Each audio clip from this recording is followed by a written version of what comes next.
అది నానేడే. ఈ రోజు హాలిడే. అందుకనే మార్నింగే టిఫిన్ తినడానికి వచ్చాను. కాలేజ్ అప్పుడు లెగంగానే హాలిడే అప్పుడు మాత్రం తొందరగా లెగుస్తాం. ఈ రోజు ఫ్రైడే అందుకనే గాలి పెట్టారు. చట్నీ బాగానే ఉంది కానీ సాంబార్ మాత్రం అసలు బాగాలేదు. ఇంటర్లో ఉన్నప్పుడు విజ్ఞాన ఎగ్జామ్ రాశాను. ర్యాంక్ రాలేదు కానీ కప్ వచ్చింది. బై ద వే ఇదేమో అందమైన గ్రౌండ్. మండే నుంచి మిడ్ ఎగ్జామ్స్. అందుకనే లైబ్రరీ నుంచి బుక్స్ తెచ్చుకున్నాం. చదువుకుందాం బుక్స్ తీసే లోపే 12:30 అయిపోయింది. ఇంకేముంది చలో మెస్కి పోదాం. మధ్యాహ్నం ఫుడ్ మాత్రం చాలా బాగుంది. దాంతో పాటు పచ్చడి కూడా పట్టుకెళ్ళాం. ఇంకా లంచ్ కంప్లీట్ చేసేసుకుని క్యాంపస్ మొత్తం ఒక రౌండ్ వేసాం. మొత్తానికి క్యాంపస్ లో హ్యారీ పాటర్ థీమ్ లో ఏదో ఈవెంట్ జరుగుతుంది. ఇలా కార్స్ చూసినప్పుడే ఫ్యూచర్ లో ఏదో సాధించాలనిపిస్తుంది. మళ్ళీ రూమ్ కి వచ్చి చదువుకున్నాను.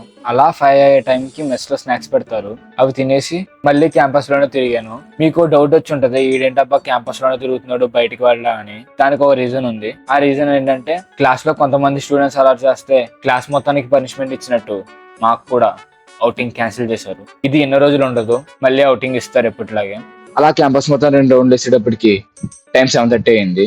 డిన్నర్ చేద్దామని మెస్కి వెళ్తే వాళ్ళు పెట్టిన ఫుడ్ చూసి వెనక్కి వచ్చేసాం. మరి సాయంత్రం ఏం తిందామని ఫ్రెండ్స్ అడిగితే బ్రెడ్ జామ్ ఆర్డర్ పెట్టుకుందాం అన్నారు. అలాగే అవుటింగ్ లేదు కాబట్టి బ్లింకిట్ లో బ్రెడ్ జామ్ ఆర్డర్ పెట్టుకున్నాం. అసలు ఐపీఎల్ జరుగుతుంది. మా ఫ్రెండ్ అయితే ఆర్సీబీ ఫ్యాన్. మరి మీ రేటింగ్ ఫ్యాన్ కింద కమెంట్ చేయండి ఖచ్చితంగా. 10 నిమిషాల్లో రావాల్సిన దగ్గరికి అరగంట పైనే పట్టింది. సరుకు రావడం ఆలస్యం. రూమ్ కి తీసుకొచ్చి వెంటనే తిన్న స్టార్ట్ చేసాం. ఇంకా తిన్నదా చదువుకుని వీడియో ఎడిటింగ్ చేసి పడుకున్నాను. That's all for this video. మళ్ళీ నెక్స్ట్ వీడియోలో కలుద్దాం. This is Satya signing off. జై హింద్.